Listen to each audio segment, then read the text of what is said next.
Gusto niyo pa ba magka-baby? Actually, nung 2019 dapat.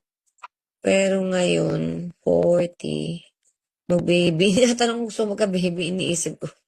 Promise ko kasi sa sarili ko, hindi ako magbe-baby kapag hindi ako stable. Kailangan stable. Ayoko. Kasi ayoko mangyaring kagaya kay Katie na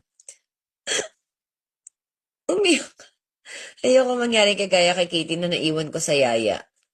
6 months nag-work na ako. So, ang hirap.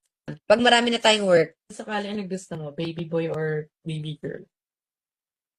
kahit ano naman ibigay, be. Pero sabi ko dati, parang boy. Baby boy. Kasi, di ba sabi nila pag boy daw, mas sweet sa nanay. Kailangan mabilis ang facing kasi tumatanda tayo, guys. Kung matagal tayong maging stable, yes. Kailangan mabilis ang facing. Ibig sabihin, will ni Lord, kapag marami tayong blessing this year, next year, baka will ni Lord laban. Pero kung hindi, pag gusto ni Lord, mangyayari yan, guys. 'Di ba? 'Di ba? Kung ano yung will ni Lord, mangyayari.